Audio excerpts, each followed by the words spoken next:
computer interaction. Form 2. Greetings, this is Stacy Tellis presenting, and hello to our fellow classmates and to Dr. Oda. The key presentation questions: what is one needed enhancement of HDI using human-centered design when developing online learning courses for students? How would this enhancement benefit students who create more effective online learning environments? And what evidence do you have to support your theory? Human-computer interaction, HCI, is a multidisciplinary field of study focusing on the design of computer technology and, in particular, the interaction between humans, the users, and the computers. While initially concerned with computers, HCI has since expanded to cover almost all forms of information technology design. John M. Carroll, author and founder of the field of human-computer interaction. Human-computer interaction is a study of human and computer activities, and there are three significant characteristics of human-computer interaction, and these are productivity, safety, and entertainment. And combined, these will create a unique user experience. And HCI is multidisciplinary, and it's a combination of computer science, cognitive science, human factors, and engineering, and even including a little bit of psychology. So, what is one needed enhancement of HCI using human-centered design when developing online learning courses for students? Well, we have to meet students where they are, and where they are is on their phones. And so, it's not enough that the content displays on the phone. It actually has to be designed with the user in mind who is using their phone. Understanding mobile human-computer interaction is essential to analyze the user's various technological capabilities and user expectations. Some key considerations. So the system designer should understand the purpose of the user to use the mobile device and what tasks they possibly perform on the device. Demographic details must be considered, such as age, physical condition of the users, etc., diversity, inclusion. Technology users are using, which technologies the users are using, for example, a laptop, a phone, a tablet, and this can have significant impact on the mobile device in the way they interact with each other. Development and testing of the system as per the design. And once the system design is tested, based on the feedback, the designer may need to evaluate the system further and update the version. So frequent feedback from the user is required, and depending on the changes of the user needs, there would be updates to enhance future versions of the course. Overall, 56% of online college students use a smartphone or tablet to complete at least some of their online course-related activities, according to the 2019 OCS report in a survey of 1,500 students. And here we have a few user profiles. So Khadija Rogers. Khadija is a 21-year-old call center worker and a full-time student. During work hours, Khadija is not allowed to use the work computer to attend her online classes during the day, and she schedules her break times during class hours in order to attend online school while at work. She uses her smartphone to log into her classes. Here we have Jerry Brown. Jerry is a 19-year-old student. She's an undergraduate and the daughter of a single mother who is currently working 2 jobs. Apart from school, she's in charge of household chores and helping with her siblings, ages 14, 13, and 7, who are all using technology for school. And there's 1 laptop and 1 mobile phone in the house that all siblings share for their online school. Meet Jenny. So some of Jenny's challenges. When using her mobile device to access online classes include screen real estate. So on the screen, there is only so much information that can display. So you need to economize what information goes on the screen to make it comfortable for the eyes. And the resolution, right? The resolution has to do with the dots per inch and the pixelation that displays on the device. So the computing power can be challenging because tasks that require a laptop may require multiple applications to be opened at once, and a phone has less computing power than a laptop, and so this may be difficult. The phone has a compact design, so um,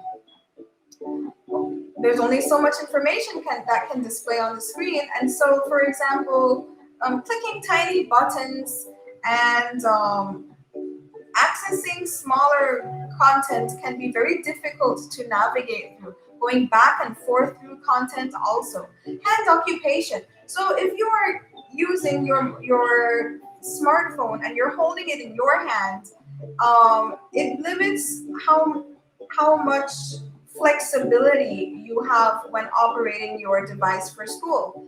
Audio can be an issue. The audio on your phone is not very strong, and so you need a peripheral device to attach to your phone, and this is cumbersome and not always handy. Some content, online content, may drain the battery life of a phone, and so if the online content isn't designed with this in mind, it can quickly drain the battery life and cause Jenny to not be able to complete her classes. Readability of text. Large blocks of text are cumbersome for Jenny, and there's some things that I didn't mention here, but can include testing. Testing is impossible to do from your phone, and other assessments. So millennials, and I will say Gen Z because this was from 2010, but now Gen Z is the 18 to 25 range, and they use mobile phones. It still applies this on a daily basis to keep in touch with family and friends. However, the role of mobile phones in education needs to be closely examined as educators strive to incorporate mobile learning devices in the online classroom. Consequently, schools will not only need to evaluate their school's curriculums, but also recognize the power in the digital devices to engage, enable, and empower learners. So, how do we design courses for mobile compatibility? We divide the content into small bite-sized sections, and this can include very short lessons, short videos. Mobile learning is often based on short sessions. Even the sessions, like instead of having a 1 hour session, you can have like frequent 5 minute sessions in chunks, kind of similar to how a podcast is organized. So you divide the course into smaller sections to support fast learning, and this also makes it easier to revisit the material.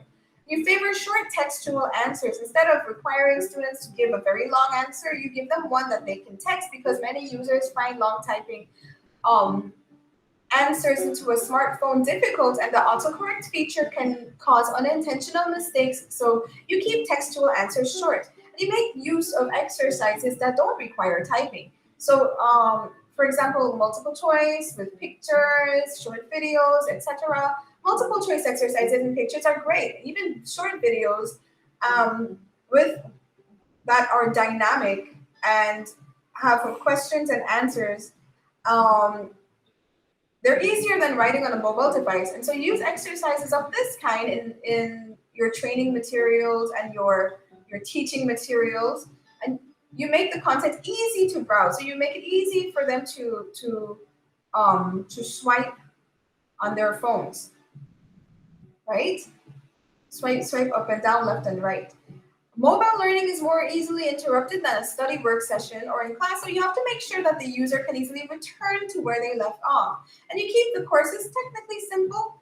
Answering technically complex questions or browsing technically complex content can be difficult on a smartphone, so you avoid content where the user needs to click on tiny areas or which may not function well on all devices. You reduce the size of videos and keep them short. Large files prolong video download times, and the quality of videos intended for small screens can be reduced markedly without the viewer being able to spot the difference. So keep your videos short, keep your content short. How would this enhancement benefit students and create more effective online learning environments? So learning is on the go. Mobile learning is a way of learning using mobile devices such as a smartphone and tablet, which creates new learning opportunities. And students can attend their online courses whenever and wherever they like. And some of the benefits include adapting to shifting learning patterns. So You meet the students where they are. Where they are is on their phone. Shorter, bite-sized lessons, quickly and conveniently from anywhere at any time. User-friendly experience on multiple devices. Compared with laptops, mobile devices are more portable and as a result offer greater accessibility and connectivity. Convenience, leveraging modern technological advancements to create powerful tech-centered learning experiences. And so what evidence do you have to support your theory? So we have a few. Being able to design systems that sense the location of the learner offers great potential for the design of innovative and effective learning resources. Rio and Parsons, 2008, argue that mobile learning can successfully integrate with and aid learning, enabling students to benefit significantly any contextual help provided. And Raskin states that to be humane is truly to be responsive to human needs and considerate of human frailties, right? HCID must grasp the relationship between context, cognition, and technology. So human needs. So right now during the COVID-19 pandemic, it puts a greater strain. There's a difficulty with accessibility to technology, and this is what students need. And so we have to be considerate of them and their um, challenges. Mobile phones have created um, simultaneity of place. Telecommunications Union 2004, paraphrasing Plant 2002. A physical space and a virtual space of conversational interaction and an extension of physical space through the creation of just juxtaposition of a mobile social space. So you have convergence culminating in a mobile social space. And important differences next to the basic hardware properties, size, etc., the form and function that our corresponding devices offer instant access to the internet and are used in a variety of situations or contexts where location information so far appears to be the primary way to access this context. And as a consequence, a couple of new research paradigms for the field testing emerged, which are structured along the dimensions of scalability, number of users, and research outcomes. So the more users are on the platform or using their device, the more valuable it becomes, the more necessary it becomes to adapt to mobile-based um, platform content, right? Also, this allows for greater personalization for students' needs. The social structure of mobile communication corresponding with the structure of stationary communication. And this indicates that mobile communication technologies support existing communication relations rather than creating new relations.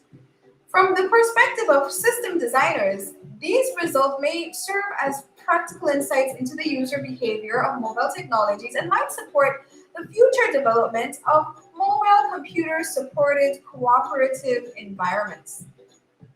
So thank you for listening. Key points, meeting the students where they are is on their phones, and so we must design content accordingly. Thank you for listening.